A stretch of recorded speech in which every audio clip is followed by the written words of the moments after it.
por Noticias Caracol y por la revista Semana, tiene la intención de medir la imagen de su gobierno, su imagen personal.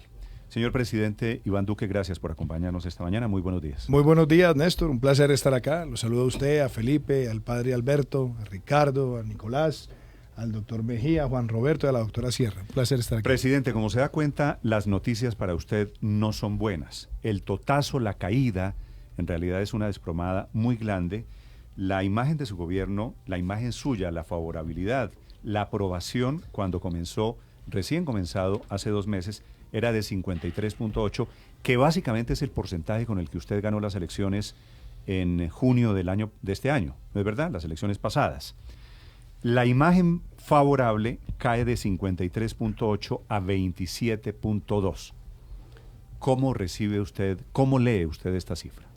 Pues Néstor, lo primero, yo siempre he tenido una aproximación a las encuestas y es analizarlas, estudiarlas, reflexionarlas, con humildad, con sentido autocrítico. Hay encuestas de todo tipo.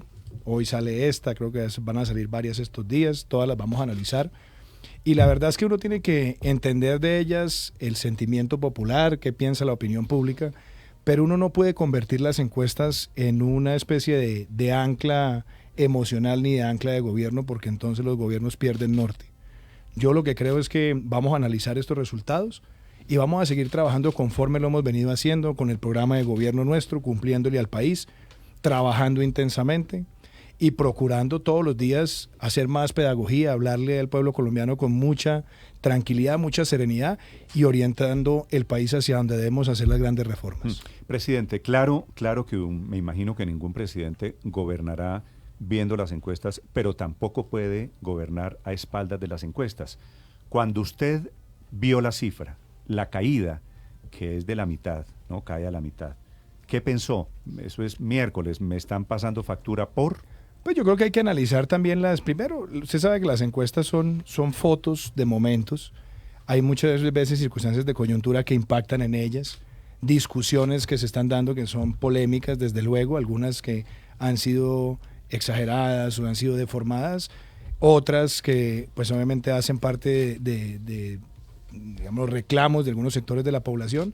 Entonces hay que mirarla con tranquilidad, leer el momento, leer en qué momento se hizo la encuesta y reflexionar. Uno debe tener sentido autocrítico, pero sobre todo debe tener resiliencia y perseverancia cuando uno cree que está orientando al país y hacia donde el país debe estar. ¿Qué espero yo? Seguir trabajando intensamente. Usted sabe que yo empecé una campaña donde cuando arranqué las encuestas ni me registraban, después fuimos creciendo, hubo momentos buenos, hubo momentos malos. Cuando empezó el gobierno hubo encuestas mejores que otras, unas muy buenas, otras menos buenas, unas malas, y todas se analizan con humildad, procurando trabajar intensamente. De manera que, yo como lo digo, lo miro con humildad, con autocrítica, pero estamos trabajando intensamente en beneficio del pueblo colombiano. Señor presidente, cuando usted dice ha habido versiones exageradas y deformadas, ¿a qué se refiere? Pues yo creo que hay discusiones en este momento, Néstor, en temas de coyuntura, que algunos sectores seguramente los quieren utilizar para polarizar el país. Yo he tenido una actitud desde el gobierno donde no voy a estar alimentando polarización, vamos a estar argumentando, mostrando con la fuerza de los argumentos y estar siempre dispuesto a buscar soluciones. Hay temas que se están discutiendo en el Congreso de la República. Usted sabe que nosotros estamos hablando de la necesidad de una reactivación económica y en el Congreso de la República se están dando debates. Entonces yo prefiero llevar las cosas en un ambiente institucional y no dejar que el país no lo incendien. El país no lo podemos dejar incendiar. Este país ha tenido muchas discusiones en los marcos institucionales que tenemos que preservar. Y claro, puede haber temas controversiales y el gobierno se puede dar cuenta que de pronto tiene que abrir espacios para revisar algunas de sus posturas, corregirlas, construir con el resto de la sociedad. Pero no le demos en este momento la posibilidad a Colombia de que se sigan ahondando las diferencias cuando son más las cosas que nos unen y son más las cosas que nos unen en beneficio del resto de la sociedad.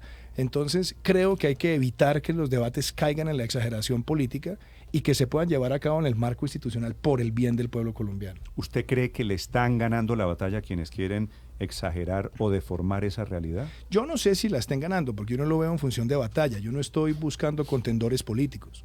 Usted sabe, este es un gobierno que va a tener 4 años, aquí no hay reelección. Yo estoy gobernando pensando en lo que le sirve al país, no en lo que me produzca aplausos. Porque si uno se deja guiar solamente por las encuestas es para hacer lo que aparentemente es popular, o se terminan cometiendo irresponsabilidades o se termina desgobernando sin un norte. Entonces a mí lo que me parece importante es decirle al país a dónde queremos llegar. Y si me permite, yo quiero decirle aquí cosas. Hoy, ¿dónde está Colombia? ¿Y dónde queremos ser como país? Este país tiene más del 50% de la informalidad en el mercado laboral. ¿Eso qué quiere decir? Que hay 50% de personas que están viviendo en la cuerda floja, en la incertidumbre, que necesitan empleo formal. ¿Quién les genera el empleo formal? Las micro, pequeñas, medianas, las grandes empresas. Y no lo están pudiendo hacer porque mucho de ese sistema está carcomido o por exceso de trabas, o por exceso de trámites, o por carga tributaria. Y yo desde la campaña dije, busquemos una manera para aliviarle esa carga y que en Colombia se genere empleo. Mire, le pongo casos muy concretos. ¿Sabe cuánto le tardaría a Colombia ser un país de ingreso alto, de más de $20,000? 123 años creciendo al 1%, 30 años creciendo al 4.6%, 20 años creciendo al 7%. La pregunta es, ¿queremos hacer esa transición para que derrotemos la pobreza en Colombia? ¿Qué tenemos que hacer para llegar allá? Otra cosa que es pavorosa, esa informalidad, Néstor, está haciendo inviable el sistema pensional colombiano, porque no tenemos la tasa de reemplazo. Entonces hay una bomba pensional que la tenemos que corregir también por la formalización. Permítame, termino con dos cositas. El sistema de salud. Nosotros necesitamos un país que formalice el empleo para que el sistema de salud sea sostenible. Entonces, lo que estamos haciendo está orientado allá, pero con un elemento adicional, equidad. Yo no puedo entender cómo nosotros en Colombia vemos a la población más pobre hoy, a los de más bajo ingreso, hoy tienen el 53% de la canasta familiar con un IVA al 19%. Y fuera de eso, nosotros estamos proponiendo es quitarles el IVA a los más pobres de la sociedad a través de un mecanismo de compensación. Y desde el punto de vista del impuesto de renta, que está más dramático, el 75% del impuesto de renta en Colombia lo recaudan 4.000 empresas. Pero déjeme ir allá, presidente, porque ya que usted me metió en el tema tributario, este es el tema más importante que hay hoy en Colombia, que es que no solo cómo se va a conseguir la plata, sino qué clase de sociedad queremos. Usted me acaba de decir, este gobierno quiere derrotar la pobreza y quiere equidad. ¿Cómo se derrota la pobreza? Poniéndole IVA a productos de la canasta familiar, a los de consumo masivo, al pan, a la leche, a los huevos. ¿Y cómo se construye equidad bajándole los impuestos a los más ricos, que es lo que hace su reforma tributaria? Primero, no es a los más ricos, que yo creo que ahí tenemos que ir aclarando cosas. Nosotros estamos buscando aliviar la carga a los que generan empleo, principalmente la micro, pequeña, mediana y gran empresa. Ahora, si usted mira quién genera empleo en Colombia, el 95% del empleo corporativo lo generan las micro, pequeñas empresas. Después otro poquito la mediana y una parte inferior la empresa grande. Yo no creo que a un microempresario o a un pequeño empresario que tiene un negocio se le pueda llamar rico. Es un generador de empleo. ¿Para qué estamos buscando aliviar la carga? Para que genere más empleo, para que pague mejor. La otra cosa, desde el punto de vista, hablemos de las personas naturales. Hoy en día, las personas que declaran renta y no pagan, con la propuesta no van a pagar. Las personas que hoy pagan renta hasta 35 millones de pesos mensuales no van a pagar más. Y estamos diciéndole a las personas que ganan más de 35 millones de pesos y a las que ganan más de 50, que es una inmensa minoría, que paguen un poco más. Sin persecución, sin populismo, no, paguen un poco más. Pero ¿cómo paguen un poco más si les están bajando la renta no solo de 33 a 30, sino a 27%? A las empresas, Néstor, no a las personas naturales. Le estoy hablando en este momento de las personas naturales que declaran renta, personas naturales de alto ingreso, de más de 35 millones de pesos. A ellos se les está diciendo, paguen un poco más. Y fuera de eso, estamos incorporando el elemento de impuesto al patrimonio de personas naturales por patrimonios de más de 3.000 millones de pesos. Y fuera de eso, estamos manteniendo de una forma mucho más homogénea los impuestos a los dividendos. Y fuera de eso, lo que estamos buscando también con la clase media, que esto es bien interesante, es unificar las cédulas tributarias para ponérselo en plata blanca. Si usted declara renta hoy, normalmente tiene un 25% de renta exenta. Sobre el 25% de su renta usted no va a pagar. Pero hay personas que entonces tienen una gabelita o una cuenta aquí o la medicina prepagada, la pueden subir hasta el 40%. pero no son la gran mayoría. Y lo que estamos diciendo es, ¿sabe qué? Para no seguir enredando eso entre tantas gabelas, unifiquémoslo y todo el mundo va a tener el 35% de renta exenta de personas naturales hasta un tope donde le estamos dando ese beneficio esencialmente a la gran clase media colombiana. Y desde el punto de vista del IVA, que es la primera parte de su pregunta, los más pobres hoy, sin que haya reforma, tienen el 53% de la canasta familiar con un IVA del 19%. Nosotros queremos es quitarles el IVA, el 100%. ¿A través de qué? De un mecanismo de compensación. Es decir, le vamos a compensar el IVA a 4 millones de familias, las más pobres de Colombia, 16 millones de colombianos. Eso es equidad. Ahora, usted me dirá, bueno, pero entonces va a haber un sector que de pronto va a pagar un poco más de IVA, que es un sector de la clase media emergente. Entonces, esa es la discusión. ¿Qué es lo que se está diciendo acá? Hombre, pues pensemos de pronto en ampliar un poco la base. Al ampliar la base, ¿qué es lo que nosotros vemos? Que alguien va a pagar 1.200 pesos más diariamente, que eso es plata, estoy de acuerdo. Pero ¿qué recibe? 1.200 pesos aproximadamente, diarios. Aproximadamente, póngale 30.000 pesos mensuales. Sí. ¿Qué recibe una familia hoy que está en ese sector que eventualmente le va a tocar pagar esos 1.200? Hoy estamos pagando subsidios de energía a 11.3 millones de familias. Y en promedio el Estado puede estar pagando cerca de 16.000 pesos mensuales de subsidio de energía, que va hasta el estrato 3. Estamos subsidiando 5.7 millones de hogares, principalmente en los sectores de clase media emergente, en gas, que pueden ser aproximadamente 8.000 pesos mensuales. Por lo general está en el régimen subsidiado de salud, y ese régimen subsidiado de salud, el Estado contribuye más de 80.000 pesos mensuales, y si además los miembros tienen un hijo en un colegio público, también está recibiendo un subsidio. Y eventualmente, con el programa de ampliación de gratuidad, los hijos también van a poder ser partícipes de los programas de gratuidad de educación superior. Entonces, cuando usted mira lo que se recibe versus lo que se paga, yo creo que esa discusión es bueno tenerla. Pero le voy a decir una cosa con mucha claridad. Este debate ya empezó. Aquí nadie está cerrado a la banda. Pero sí quiero hacer un llamado a la discusión sensata y razonable. El Congreso de la República, cuando votó el presupuesto, sabía que 14 billones de pesos estaban desfinanciados esencialmente en los programas sociales. Y gobierno y Congreso, con esas reglas de juego, votamos el presupuesto y dijimos, ahora tenemos que reunirnos a buscar esos 14 billones de pesos. Sé que estos temas han sido polémicos, no me cierro a la banda, pero entonces abramos la discusión. Yo veo que hay algunos partidos que están presentando propuestas interesantes y lo que tenemos que buscar es eso. No me cierro a la banda. Quiere decir, ¿usted está dispuesto a retirar o a modificar la propuesta de IVA a los productos de la canasta familiar? Hombre, Néstor, en una discusión con el Congreso de la República, uno no puede llegar con dogmatismos. Uno no llega como gobierno, es esto o es nada. Uno como gobierno plantea una discusión. Y la discusión tiene que servir para que los partidos muestren sus posturas. Y en ese ejercicio se va construyendo la solución para encontrar los 14 billones de pesos. Pero yo le quiero hablar con mucha sinceridad a usted y al pueblo colombiano. Cada 8 días que yo voy a hacer un taller Construyendo País, estamos escuchando a la población. Sí. Y la población le dice, necesitamos pie de fuerza, necesitamos acueducto, necesitamos un hospital. Usted ve las necesidades básicas de muchos lugares del país. Todos estamos indignados por lo que ha ocurrido en La Guajira en los últimos años con los niños, y resulta que en las zonas rurales de La Guajira solamente el 4% tiene agua. ¿Cuánto le cuesta a Colombia resolver ese problema social? 600, 700 mil millones de pesos. Nosotros nos angustiamos por la situación de Buenaventura y del Pacífico y de Tumaco y de Barbacoas, y tenemos una urgente necesidad de servicios sociales para nivelar la cancha de esas comunidades. Tenemos cerca de 800 mil millones de pesos que se están dedicados a los lugares del país que han sido golpeados por la violencia, para cerrar brechas. Entonces, lo que yo veo acá es que hay un gran debate de necesidades, sí, y hoy lo que tenemos que con responsabilidad es buscar dónde están las fuentes en el país. Presidente, usted nos pide a los colombianos, digamos, hagan un esfuerzo adicional, paguen los que más tienen, en fin, lo que usted nos acaba de explicar.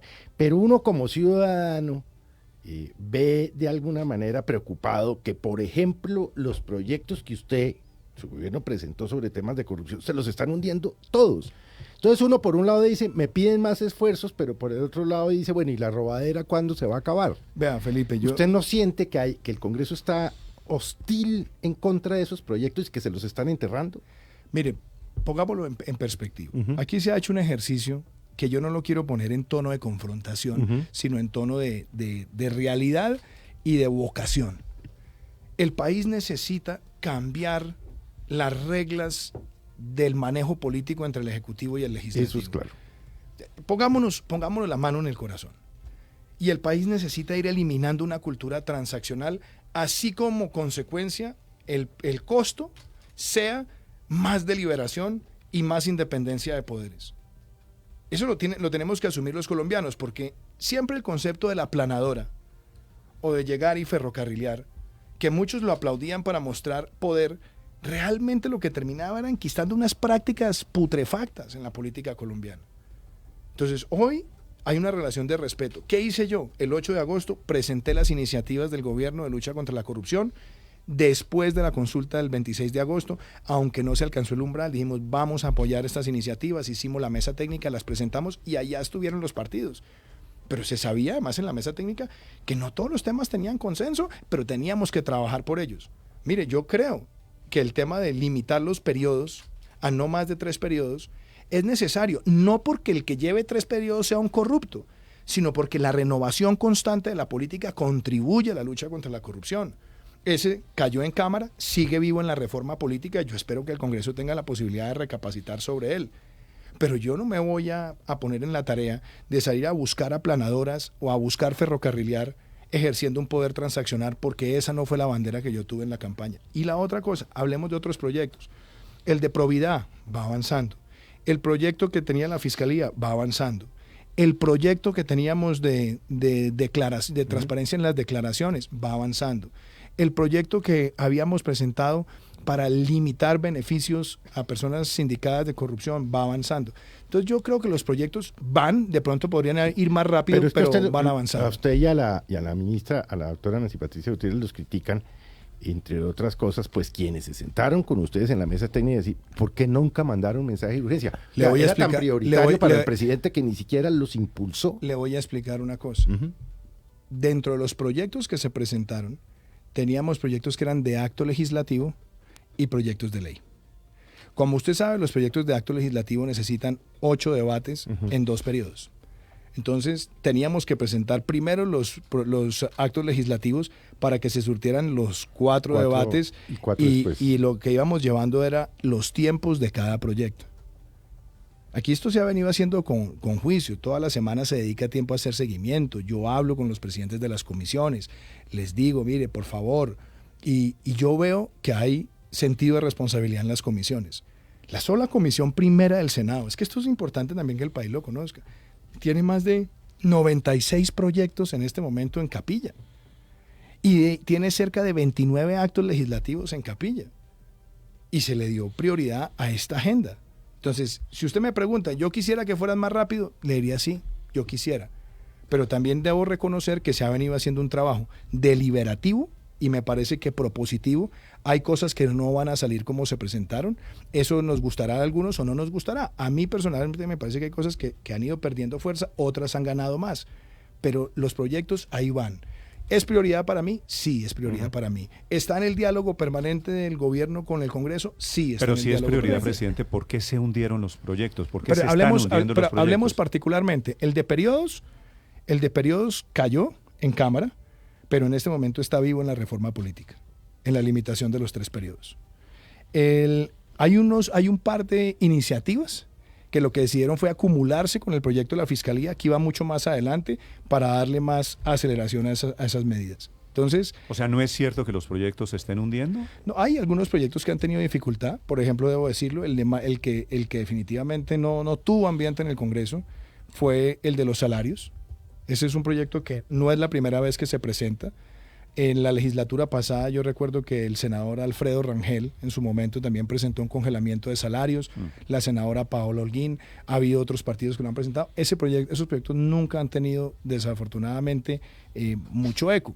Entonces, le pregunto con la frase que han utilizado los promotores, que son las personas con las que usted se reunió en la Casa Nariño, que el gobierno le hizo conejo a esos acuerdos. Vea, Néstor, a mí me pueden criticar muchas cosas, pero soy una persona de palabra. Y cuando yo le dije a la mesa técnica, vamos a presentar los proyectos, Lo hicimos. Primer gesto, fui personalmente al Congreso a erradicar los proyectos. Segundo, he buscado consensos entre las distintas fuerzas políticas y hemos buscado opciones. Además, respaldé la iniciativa del fiscal y la iniciativa del procurador, que son dos iniciativas que son muy buenas, que dan instrumentos importantes de lucha contra la corrupción. Entonces, los mensajes y las acciones están ahí.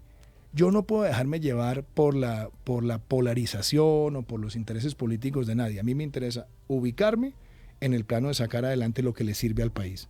Si yo me pongo a hacerle caso a todos los ataques o a todos los señalamientos que hacen, pierdo el norte. Yo tengo que gobernar para todos los colombianos. ¿Y qué me interesa? Que esta agenda legislativa salga adelante y seguimos trabajando en esa dirección. Presidente, precisamente me parece o que les ha faltado cálculo político o que han sido muy audaces, pero ¿cómo presentaron 4 grandes reformas sin tener la mayoría en el Congreso? Teniendo solo 3 meses para que pasen, como la reforma política, la reforma a la justicia, la de financiamiento y todo el paquete anticorrupción, y se les han ido desmoronando, porque si bien van pasando, pero a la política ya se le cayó la lista cerrada, a la reforma a la justicia se le cayó el final del Consejo Superior de la Judicatura, y ya lo que ha comentado Néstor sobre el paquete anticorrupción. Bueno, ¿hay algo de novatada? ¿Hay algo de...? No, Luz María. ¿Por qué lo hicieron así? Primero, porque yo creo que es responsable presentar ante el Congreso los proyectos en los cuales el gobierno quiere centrar prioridades. Aquí nosotros presentamos una reforma a la justicia, que nos dedicamos un tiempo largo a hablarlo con las Cortes. Ahí estuvo la doctora Gloria, antes de inclusive yo posesionarme, ya se venía adelantando ese diálogo. Usted puede recordar que cuando yo fui elegido, la primera semana visité todas las altas cortes, procuré que se armara una mesa de trabajo. Se hizo, se presentó el proyecto en efecto ha sido accidentado y ha sido accidentado quizás por muchas resistencias a hacer grandes reformas. Nosotros estamos periódicamente como país hablando de la reforma a la justicia y siempre cuando llega al Congreso hay presiones de un lado o del otro o diferencias de opiniones y desafortunadamente acaban desnaturalizándose. Nosotros las hemos presentado. Yo no estoy muy contento con las cosas que se han ido perdiendo. Es una reforma constitucional, necesita 8 debates. Yo aspiro a que podamos cerrar los 4 debates de este primer periodo y que en los próximos 4 debates nos sentemos a hacer una reflexión mucho más profunda sobre cosas que se necesitan urgentemente para darle al país más confianza en el sistema judicial. En la reforma política, yo sé que era una reforma con elementos controversiales, pero yo se lo voy a decir. Si usted me dijera cuál es el gran elemento de una reforma política hoy en Colombia, yo digo, acabemos con la lista abierta, con el voto preferente. Y eso se cayó. Ahí va la discusión. Yo creo que hay posibilidad de que esa discusión se pueda revivir, pero si Colombia se pone la mano en el corazón, ¿cómo podemos depurar el sistema político? Mi deber era presentarlo. Y vuelvo y le digo, no voy a apelar a métodos transaccionales. Tengo que reconocer la independencia de poderes. Cuando si es que usted queremos dice métodos transaccionales es mermelada. Pues llámelo, a usted le gusta ese nombre, déjelo así, llámelo mermelada, el país lo conoce como mermelada, llámelo de muchas maneras, pero el ejercicio deliberativo en el Congreso para mí es importante. Mire, yo estuve en el Congreso 3 años y 8 meses. Mis compañeros en 2 ocasiones me eligieron como mejor senador. Y ellos saben que cuando yo hablo de esto, lo hablo con autoridad moral. Yo nunca llevaba sobres de Manila a ninguna entidad. Yo nunca estaba buscando beneficios personales. Y yo sé que en el Congreso son muchos los congresistas que creen también en esa forma de trabajar. ¿A usted le han pedido mermelada, presidente? No, a mí personalmente no. Pero está el proyecto del 20%. No, a mí personalmente no. Pero Pues se lo tengo que decir. Y yo tengo además muy buena relación con los que fueron mis compañeros. Y debo decir, a mí nadie se me ha acercado a pedirme mermelada. Pero le han llegado, no a usted, pues porque le llegan es a los ministros, a los viceministros, con sobres de Manila. ¿Sabe una cosa que yo he notado que es muy positiva? Yo he notado también que el Congreso y sectores del Congreso quieren hacer esa transformación. Usted se da cuenta, en la Cámara ha llegado mucha gente nueva, joven, y los propios senadores están más motivados es por ver cosas ocurriendo positivamente en sus regiones, y son las cosas que se pueden hacer de manera transparente. Yo no le veo problema a que un senador públicamente diga, hombre, gobierno, ayúdenos con el acueducto del municipio tal, o ayude con la escuela del municipio tal, porque es su deber, él tiene que gestionar las necesidades de su región ante el gobierno, y esas cosas se pueden hacer a plena luz del día, transparentemente. Hoy en día, en el debate del presupuesto que tuvimos este año, donde no hay una sola partida que se preste para una interpretación de que haya un cupo indicativo. Lo que sí vimos fue un Congreso muy activo deliberando sobre los Pero proyectos. si no le han pedido contratos, si no le han pedido puestos, si no le han llevado obras de Manila, ¿por qué la relación con el Congreso está ruidosa por la falta de mermelada, por el aceite para esas maquinarias políticas? Néstor, yo creo que los cambios siempre traen momentos traumáticos. Y los cambios muchas veces traen enormes costos. El Congreso venía acostumbrado a un relacionamiento que era muy tú y tu persona. Y esas cosas tenemos también que cambiarlas. Yo prefiero lo que hemos hecho. Por ejemplo, se ha hecho una deliberación de los proyectos semanalmente. Nosotros vamos a las regiones, participan los miembros del Congreso en los talleres, oyen a la comunidad, opinan, defienden sus proyectos en el marco del presupuesto. La inversión regional en el país en este presupuesto ha mejorado en las regiones que han sido más afectadas por la pobreza o por la violencia.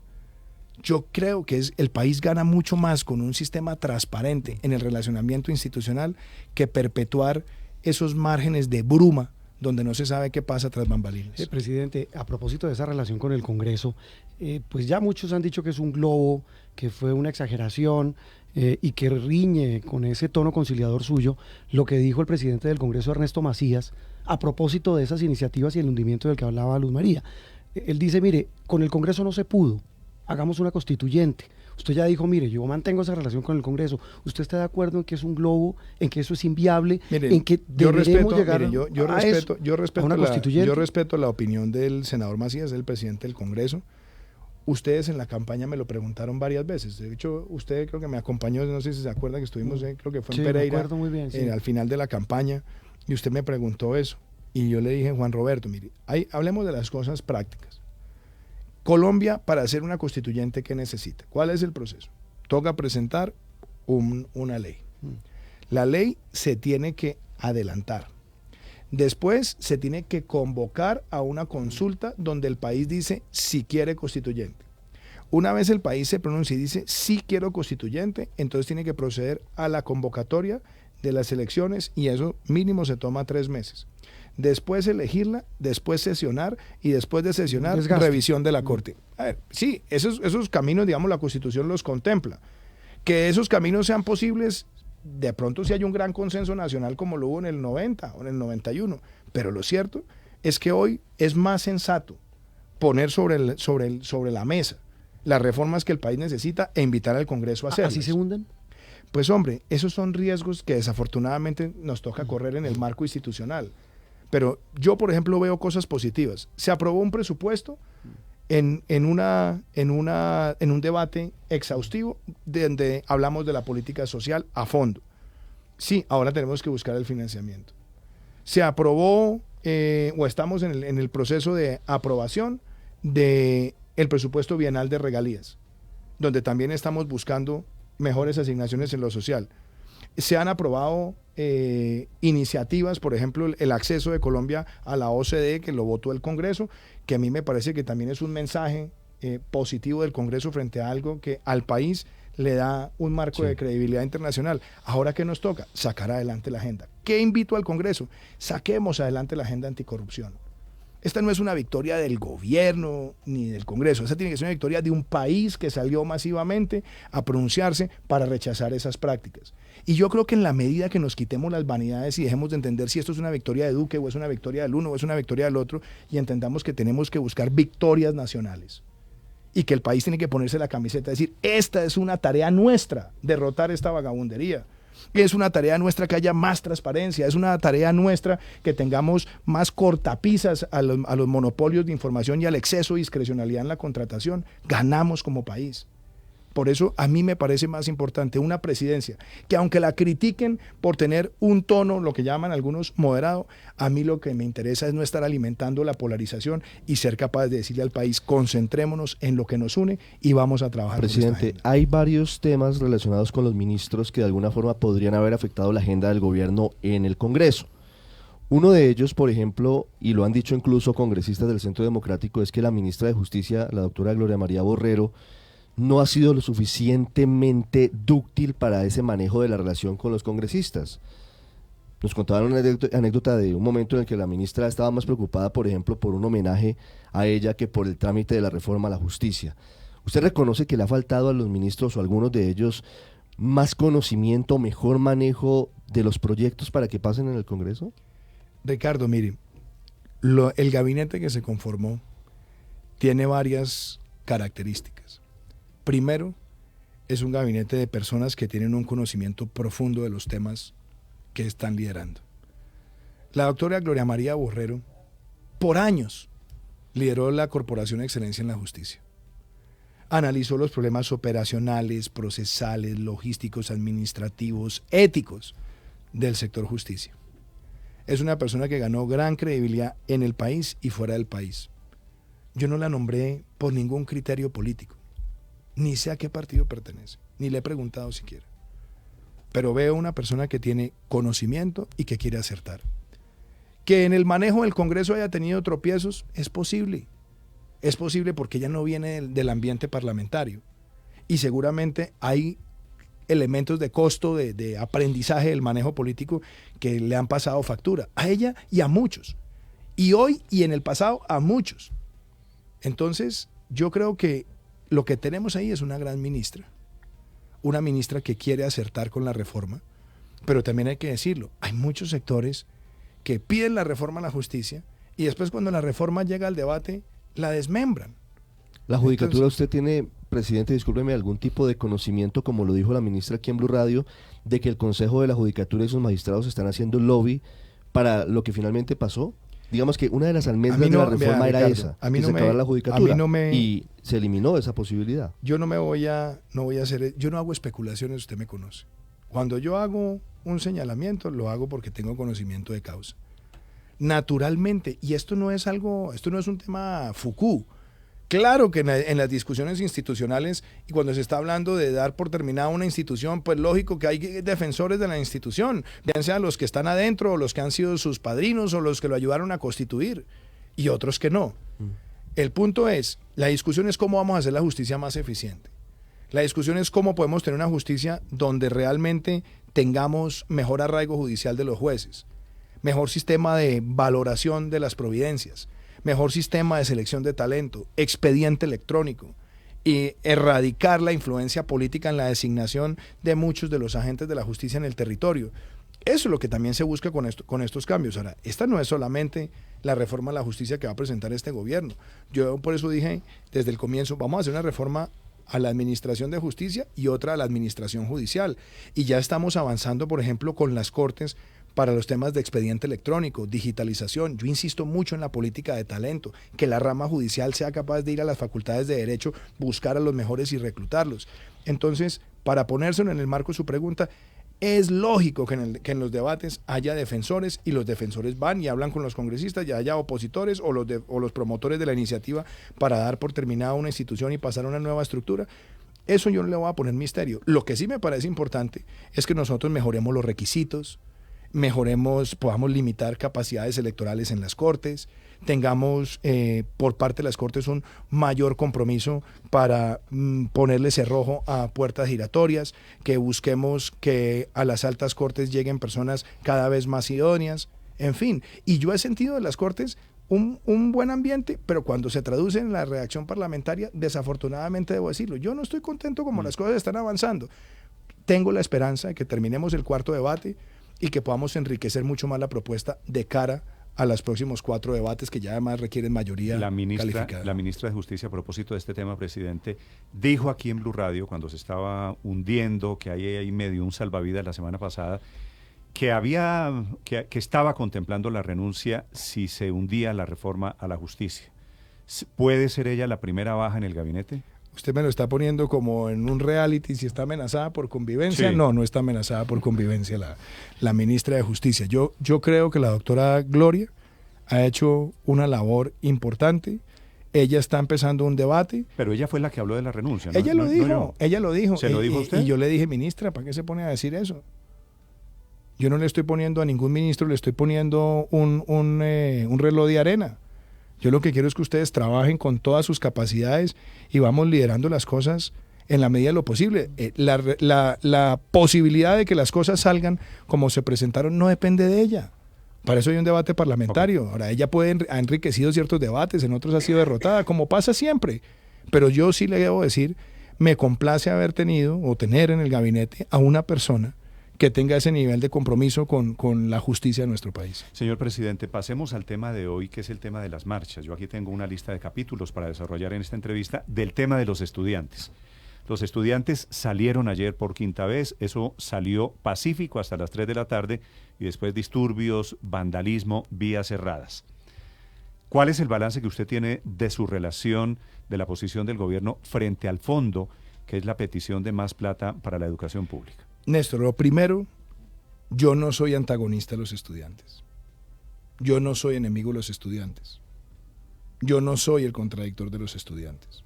Yo creo que eso es importante porque desde el primer momento de nuestro gobierno, lo que yo le dije a la ministra María Victoria Angulo es, ministra, tengamos una política rápida en la materia de educación que nos permita lograr dos objetivos que yo los tengo afincados en mi forma de ver Colombia.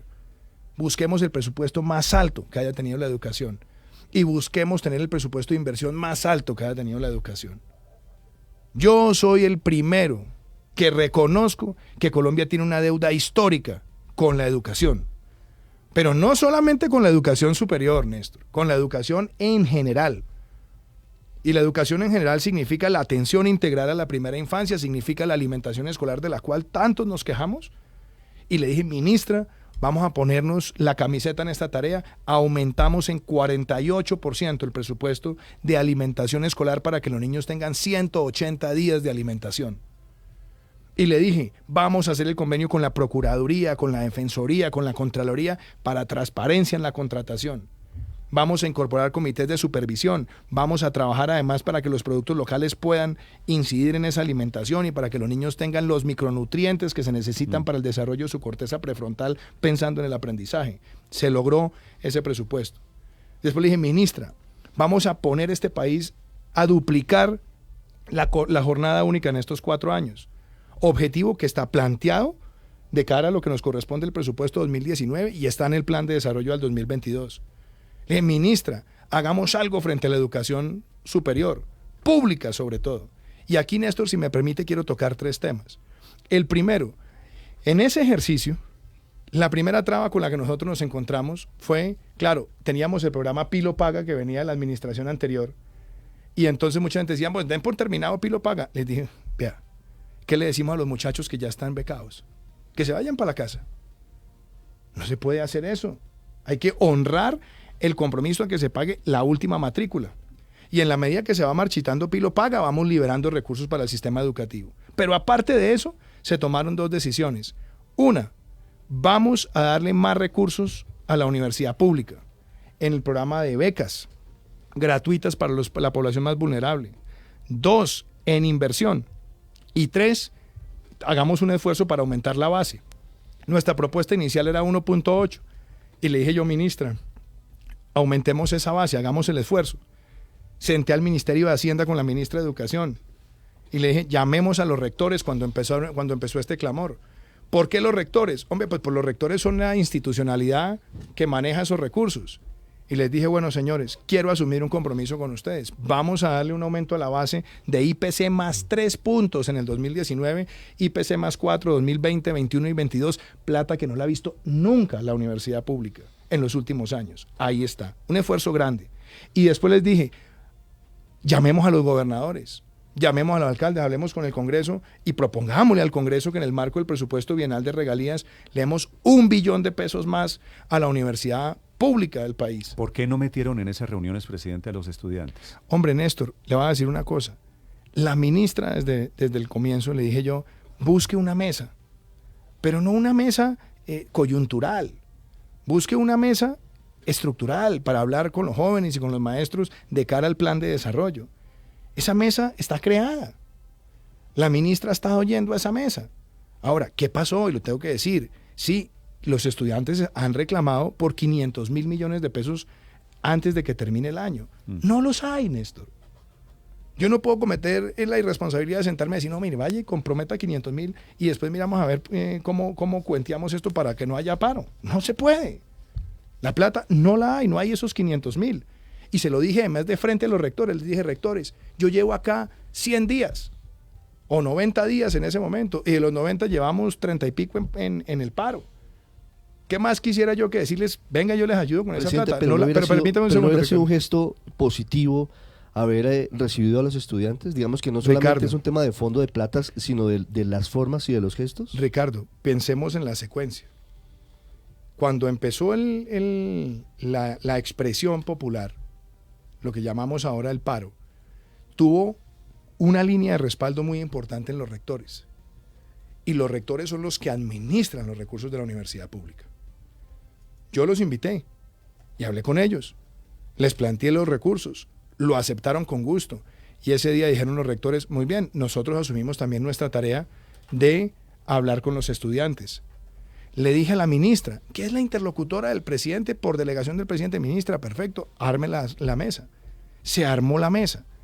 Y la mesa se levantó por la solicitud de los 500.000 millones adicionales. Déjeme trasladarle, presidente, una pregunta de los muchachos. ¿Por qué usted, esta es pregunta de los estudiantes que usted ha visto, por qué se reúne con Maluma y por qué no se reúne con los estudiantes? Hombre, Néstor, mire, primero, yo he visto muchos ataques sobre eso. Y le quiero decir, yo no hago un ejercicio frívolo de la presidencia. Yo no tengo vida social, yo no voy a cócteles, yo no me la paso en homenajes ni en comidas. He asistido a un par de actos oficiales y el resto estoy trabajando. ¿Por qué se dio una reunión con Maluma? Maluma tiene una fundación que la lidera su hermana para recuperar jóvenes de la drogadicción y de la delincuencia, que se llama El Arte de los Sueños. La hermana de Maluma, que quiere trabajar con el gobierno en la recuperación de muchos de esos jóvenes y con Naciones Unidas y con otras organizaciones, nos había pedido una cita.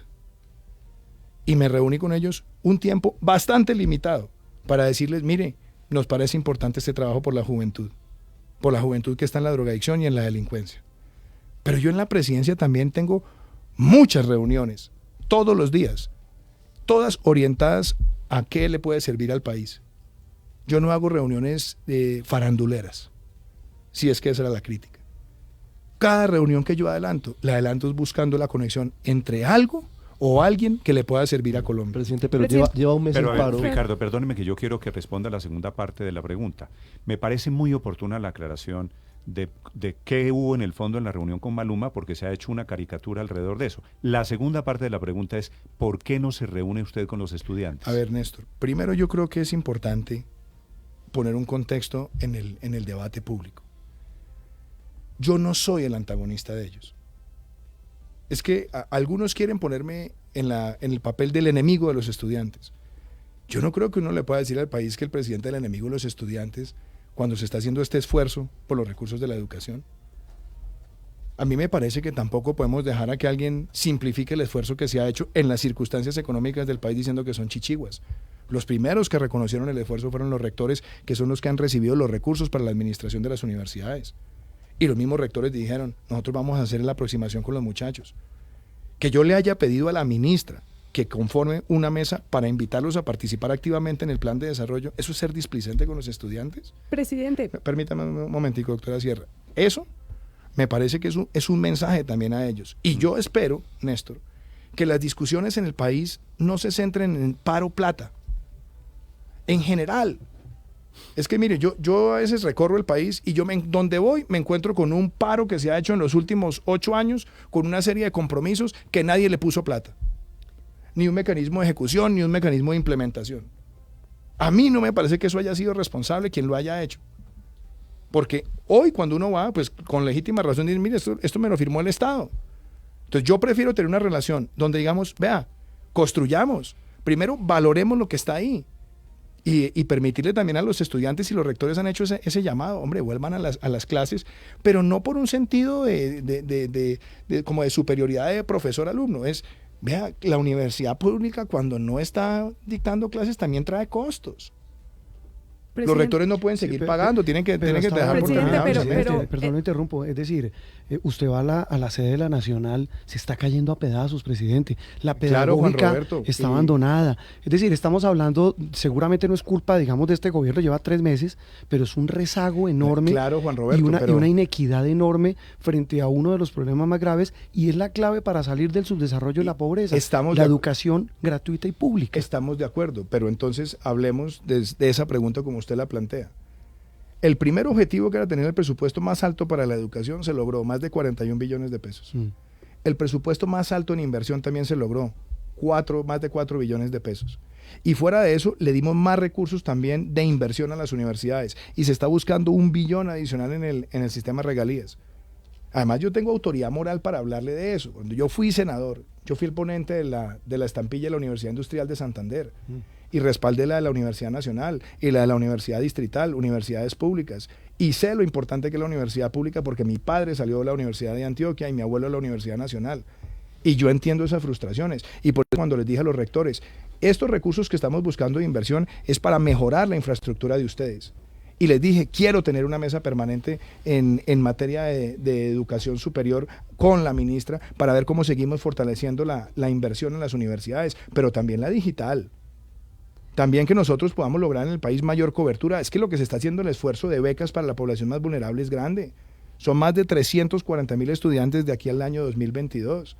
Entonces, sí, yo comparto eso, pero también, Juan Roberto, tenemos que hablar de los colegios públicos. Presidente, pero, Tenemos que pero hablar de antes la que edu- se de la nos educación vaya a preescolar. los otros puntos, es que nosotros en esta mesa incluso hemos reconocido su voluntad y hemos cuestionado a los estudiantes, etcétera, pero la realidad es que el paro sigue ahí y que los estudiantes siguen marchando. ¿Usted qué va a hacer? A ver. ¿Cuál es su siguiente paso? ¿En qué piensa ceder? Hoy me parece, es que, mire como usted lo dice, ¿en qué piensa ceder?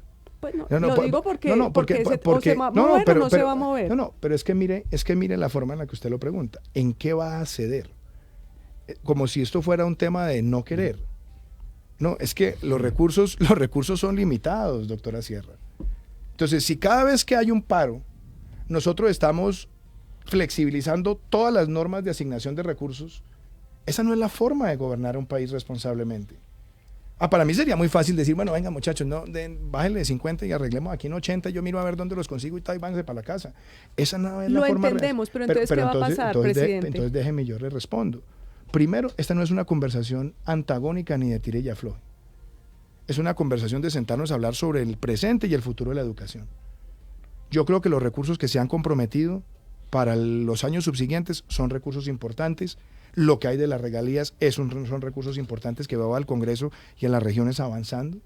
Y ahora lo que nosotros esperamos es decirle, lo que yo espero decirle a los estudiantes a través de nuestra ministra, que hace una gran labor, es esta mesa que se creó, ayúdennos para meterla en el plan de desarrollo las conclusiones. Ayúdenos a pensar qué de lo que ustedes están reflexionando y están viviendo como estudiantes lo podemos incorporar a mejorar el plan de desarrollo. Con un plan plurianual de inversiones que, por cierto, le voy a decir una cosa. El plan que se llama, o las bases del plan, Pacto por Colombia, Pacto por la Equidad, es la más grande inversión social que se haya hecho en una agenda de desarrollo en este país.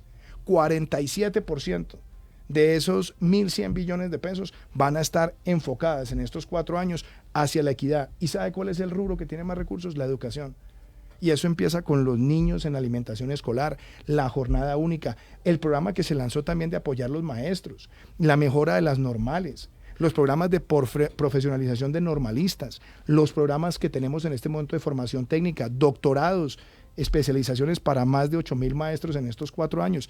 Aquí se ha hecho un esfuerzo grande. Entonces no pongamos la conversación, es como un tema de tire y afloje, como si fuera un tema de recursos. Señor la presidente. plata para este año, desafortunadamente le voy a decir, esa plata no la tenemos. Señor y se le dijo presidente. además a los rectores, y ellos lo aceptaron. ¿Por qué ha además. terminado en un problema solamente de recursos cuando el problema de la educación, como un factor de desarrollo, tiene muchas más dimensiones?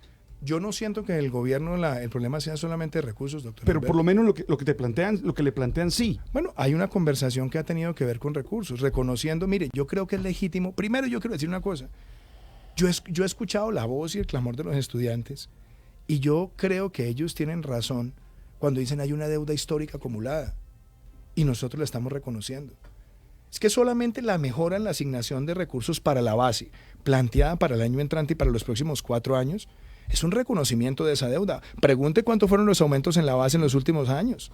Alberto, usted estaba en la universidad, usted estaba en el minuto de Dios. Claro, Usted conozco bien. tiene muchos colegas que están en el sector. Usted sabe que el esfuerzo que se está haciendo en la base es muy importante. ¿Para qué? Para mejorar el funcionamiento de las universidades. Yo no le pido a ningún estudiante que piense o que simpatice ideológicamente conmigo, no. Pero yo lo que sí espero es que vean el esfuerzo que se está haciendo. Y ese esfuerzo es un esfuerzo grande. Y la otra cosa, la mesa que se ha constituido, por eso le dije a la ministra, no es una mesa de coyuntura. La voz de los estudiantes no puede ser una voz de coyuntura. Yo espero que esa mesa sirva para que los estudiantes y los maestros nos hagan formulaciones importantes de cara al plan de desarrollo. Pero por otro lado también veo importante que las clases se terminen. ¿Cuánto pierde, Alberto, usted sabe esto mejor que nadie, cuánto pierde una universidad cada día que no puede funcionar? No pueden pagar a nadie mientras no estén dictando clases porque constituye un detrimento patrimonial según la Contraloría. Trae costos. Entonces yo creo que terminemos el semestre. Esta mesa, la ministra esta mañana ha invitado a los jóvenes y decirles, vea, el lunes reunámonos y empecemos a construir. Planteen estas cosas. ¿Usted ha pensado ir a alguna de esas reuniones, presidente? Néstor, yo siempre parto de una base. La conversación de parte del Estado tiene que ser siempre abierta y no sobre la base de aproximar porque hay o no hay paro. Yo creo que la construcción de confianza con la propuesta, a mi modo de ver, es más importante que la protesta. ¿Eso quiere decir, si levantan el paro, me reúno con ellos? Eso quiere decir que primero valoro la invitación que está haciendo la ministra para la reunión del lunes. La ministra y los ministros que son voceros del presidente. Están con unas facultades que les entrega el presidente. Y yo quiero ver a los jóvenes participando de cara al plan de desarrollo y de cara a la construcción del plan de desarrollo. Creo que es importante que en todos los ejercicios que hagamos de pedagogía a nivel nacional podamos escucharlos a ellos y en algunos participaré yo, por supuesto. Señor presidente, me quedan dos temas. Le quiero preguntar, usted dijo... ¿Ya se fue tanto el tiempo? Usted dijo, sí, ya estamos completando una hora. Usted me dijo hace unos momentos que usted es un hombre de palabra. Quiero preguntarle, voy a hacer una pausa de 30 segundos, y quiero preguntarle por sus promesas de campaña, por el tema, la promesa de bajar impuestos y de subir salarios. En segundos, responde el presidente de Colombia, Iván Duque. Blue Radio. ¿Buscando dónde mercar? Estamos muy cerca de ti. ¿Quieres llevar de todo? Hacemos rendir tu dinero. ¿Precios bajos todos los días? Por supuesto. Todo eso y más lo encuentras siempre en Olímpica. Ven, Olímpica. Siempre precios bajos. Siempre.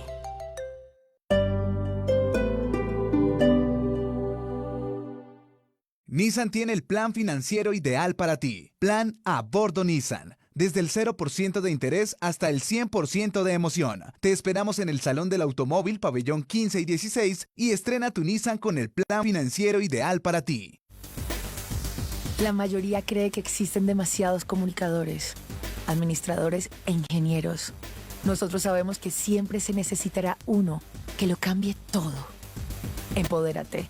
Universidad EAN.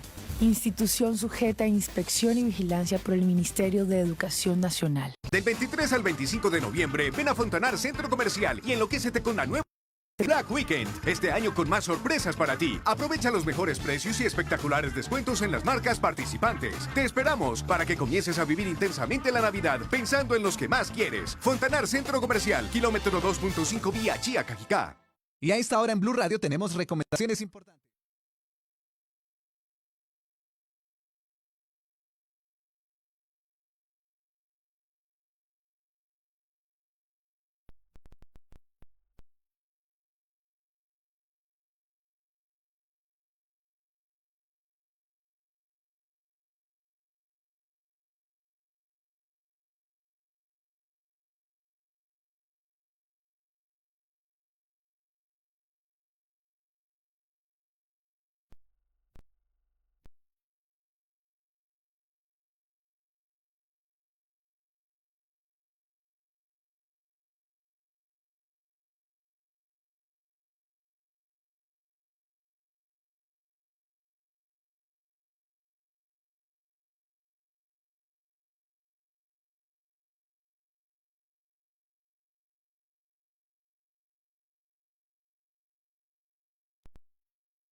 futuro está en el centro.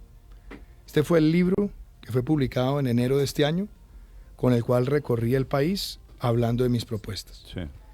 Yo quiero decirle, por ejemplo, lo que se dice acá, página 61.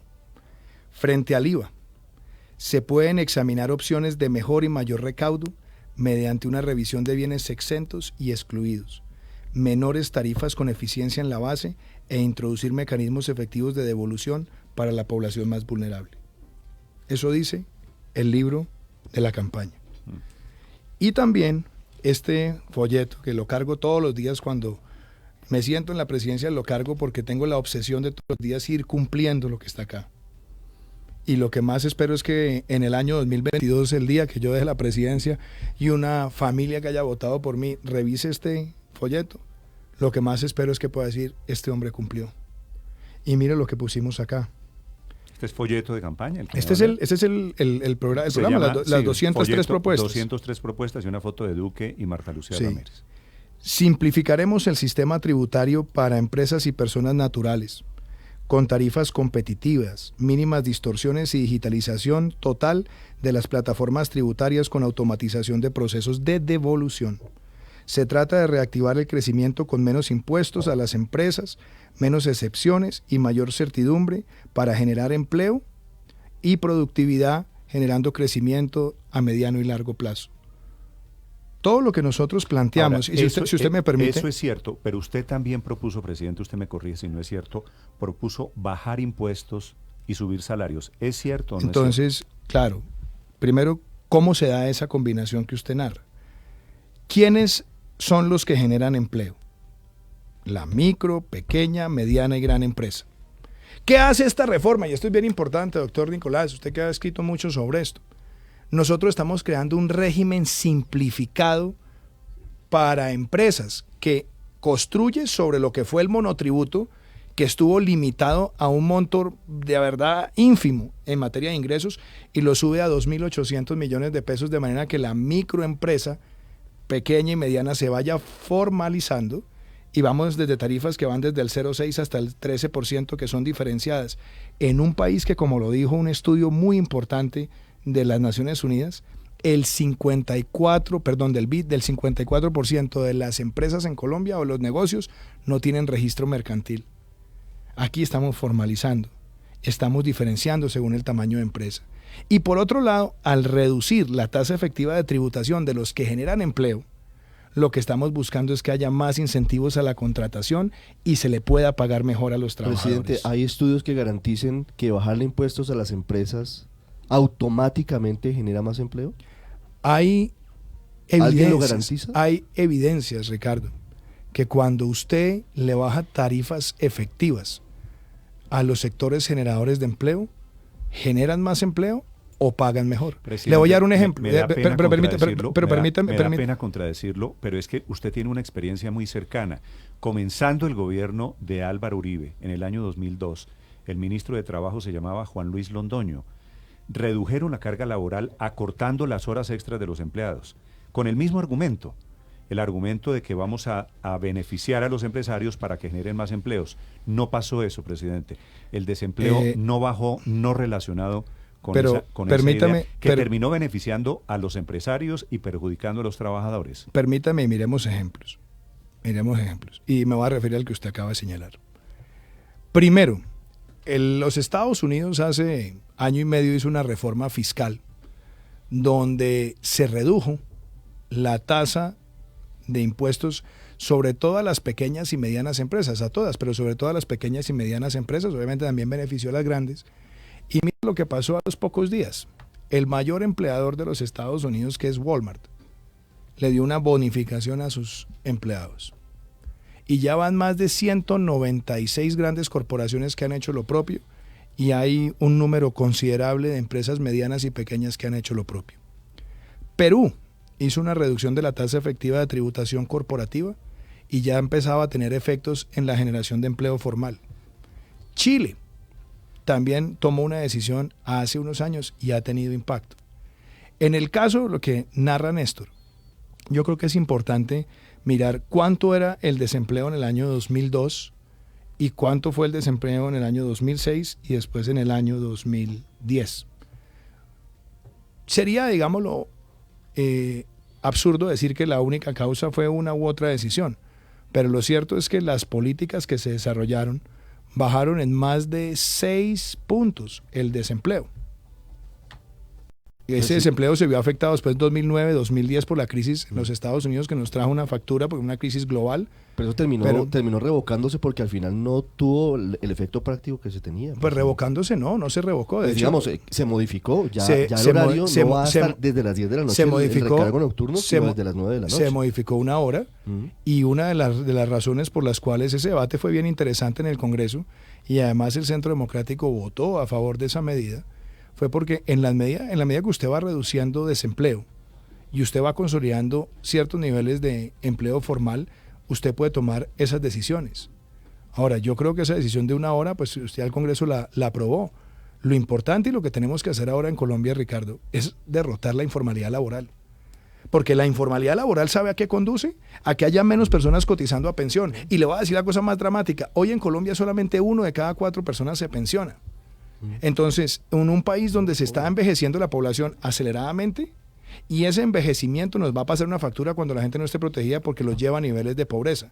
Y la otra cosa, esa falta de formalización afecta al sistema de salud, porque hay más personas en el régimen subsidiado que en el contributivo y afecta la plataforma fiscal en un país que necesita también invertir más en lo social. El New York Times hace 3 días publicó un artículo que demuestra que esa disminución en los impuestos a las empresas no ha generado más empleo.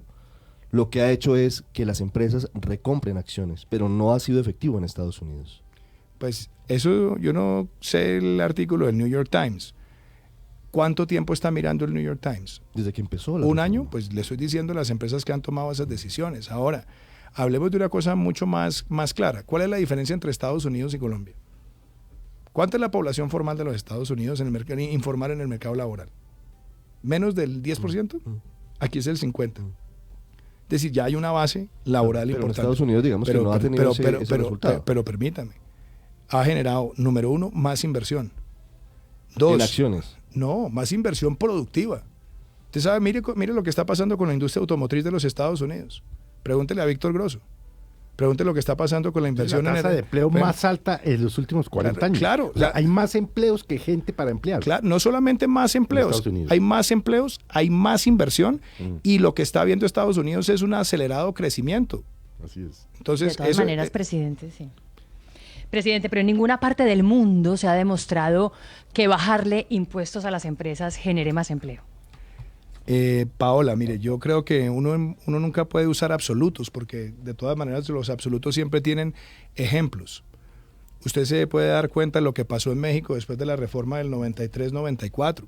Usted puede ver el caso de Chile en los últimos 15 años. Usted puede ver el caso de Perú. Hay países de Europa que después de la crisis también hicieron eso para reactivar inversión. Entonces, aquí no podemos hablar de absolutos y sería yo un ingenuo en decirle a usted que las cosas ocurren sin que haya instrumentos. Aquí también hay que pedirle eso al sector privado y eso es una de las cosas que nosotros también estamos exigiendo. Y si usted presenta los incentivos que estamos dando, por ejemplo, para el caso del sector rural, que a mí me parece que el sector rural tiene unos retos más grandes porque en el sector rural tenemos una informalidad no del 50, sino del 80%, 12 millones de compatriotas donde los que ganan por debajo del salario mínimo. Entonces, si queremos llevar inversión, tenemos que darle incentivos porque usted sabe que los flujos de caja en el sector rural no pasan de la noche a la mañana.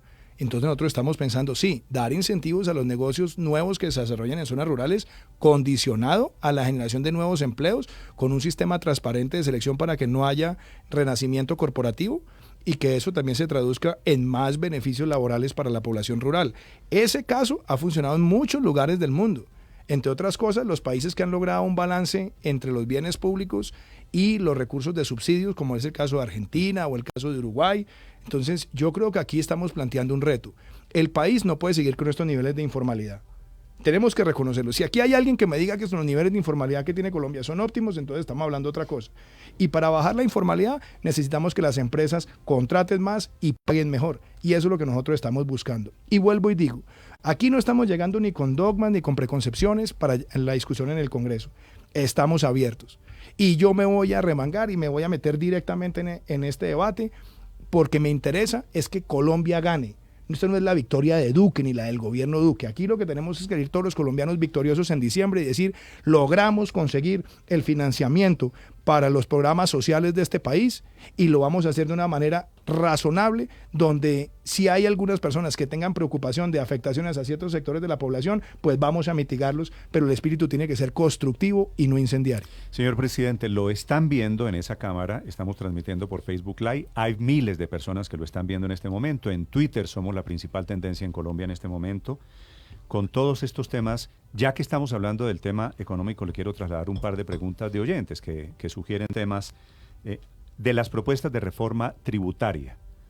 Obviamente es poco probable, como están las cosas hoy, que le pase la reforma tributaria con IVA a la canasta familiar. Creo que en un acto de realismo político usted coincidirá en que eso es prácticamente imposible, ¿cierto? ¿Cuál de las propuestas que usted ha escuchado, inclusive del Centro Democrático, cuál le ha gustado, cuál le ha abierto los ojos? Vean, aquí hay algo. Vea, hay varias cosas que, primero, a mí me gusta siempre ver el vaso medio lleno y no medio vacío. Yo puedo pecar de optimista, pero hay una cosa que me parece importante de la reforma. La reforma esencialmente tiene 4 capítulos.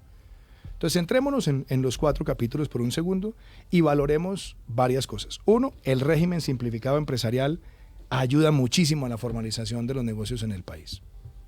2, lo que se ha planteado para reducir tasas efectivas de tributación de los generadores de empleo ayuda a mejorar la inversión y la formalización en el país.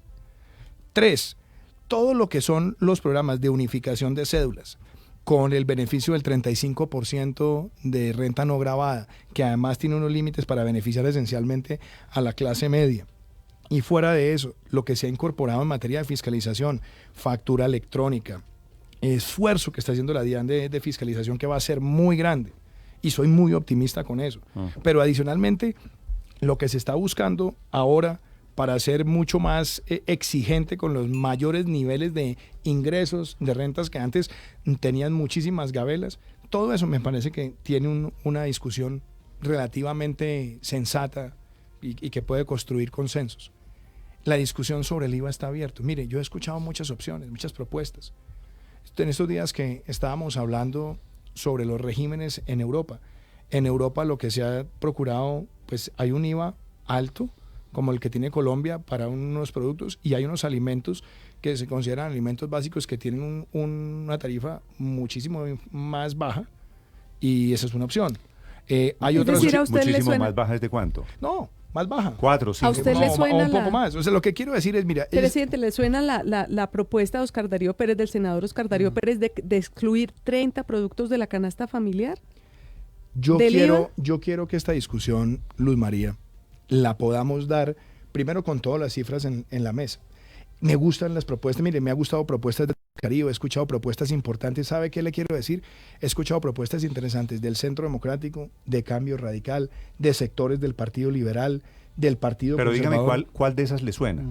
Néstor.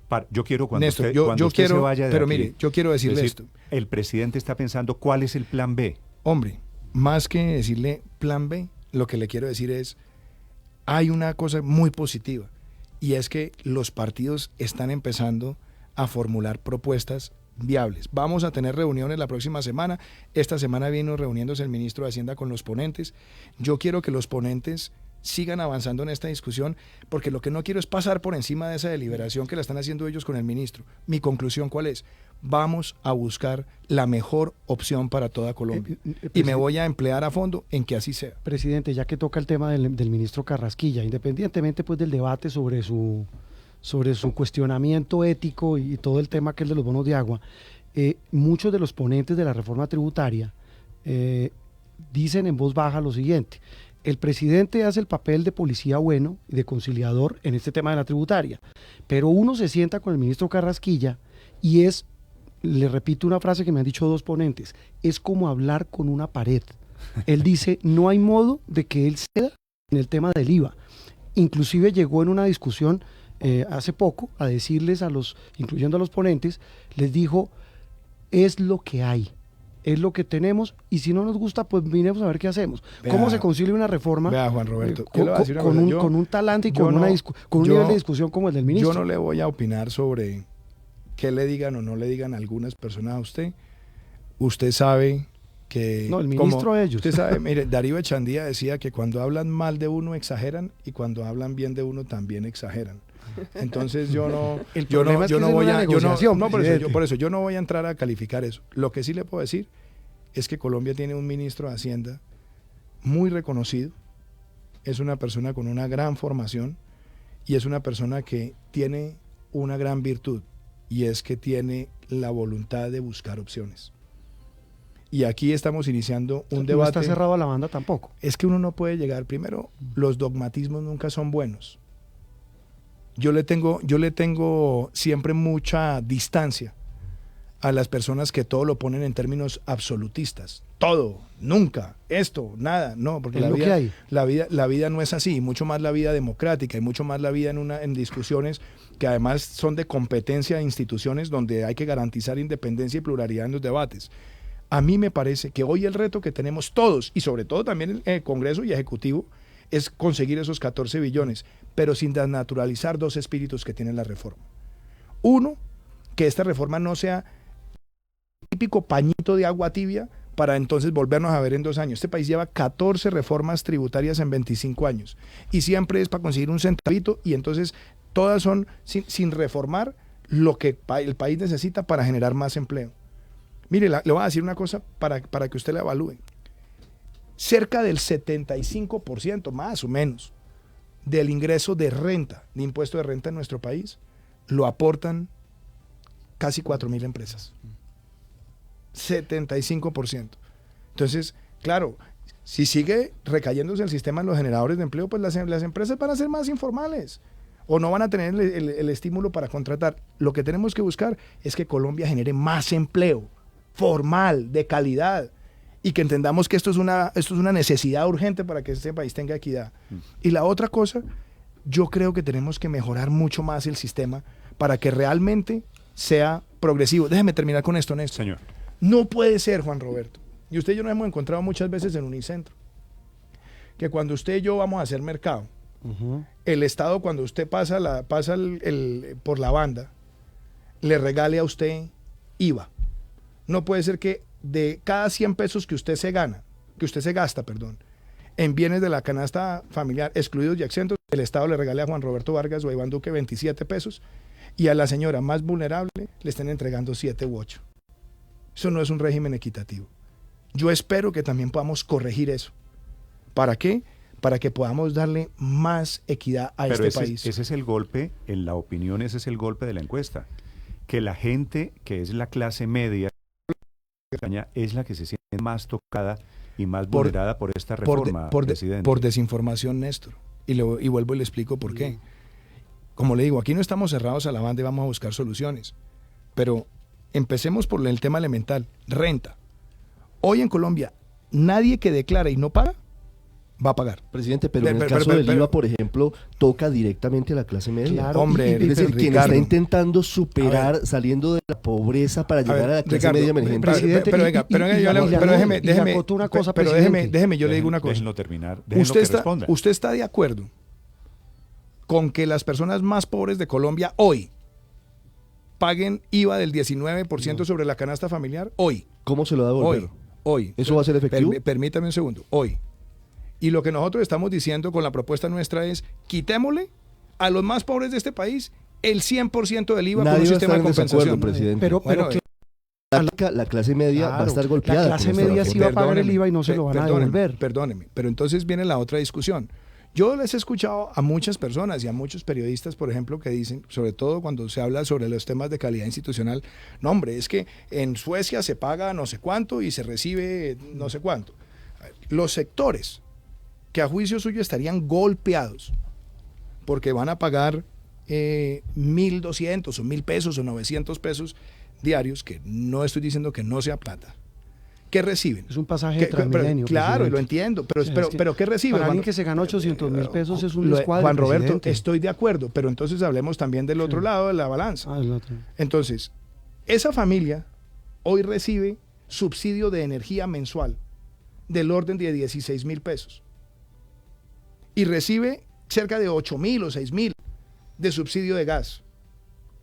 y recibe también... Pero parte de ese subsidio no lo pagan los estratos altos, pero presidente. déjeme, yo termino, ya le contesto la otra pregunta. Y lo otro es lo que se recibe en salud y educación. Entonces, ¿cómo podemos buscar esto más equitativo? Bueno, hay opciones, pero a mí no me diga que es justo que usted y yo nos estemos beneficiando mucho más por los excluidos y exentos del IVA que las personas más vulnerables del país. La discusión es sobre el tema de la gente que gana entonces, 800, 900 mil pesos y va a pagar más IVA y no se lo van a devolver, presidente. Que además no paga renta. Como que lo pagaran, pero, presidente, no, pues, con sería, todo respeto. Pues sería el colmo, pero mire lo que pasa en el mundo. Nosotros somos de los países con umbrales de no pago de renta más alto. México, compárelo con Chile, compárelo con Perú, compárelo con Argentina. Yo no estoy de acuerdo en ampliar la renta. Parece que en este momento la base de renta. La clase media emergente, cuando usted le graba la renta, usted le graba estructuralmente todo el ingreso del año. Y lo que necesitamos también con la clase media emergente, la que va creciendo, es que pueda comprar vivienda, que pueda hacer la educación de sus hijos, que tenga mejor herramientas de cobertura de salud. Por eso yo le planteé que la forma más democrática era que miráramos un tema de base, en el caso del IVA, y como le digo, no me cierro la banda, pero sí creo que una de las obligaciones es que corrijamos que las personas de más alto ingreso, no se sigan beneficiando en mayor proporción de las exclusiones y exenciones. Pero, presidente, por ejemplo, la clase media en el país come arroz y el arroz en el país cuesta el doble y hasta el triple de lo que cuesta en Brasil, en Venezuela y en Ecuador, en todos los países vecinos. Y ahora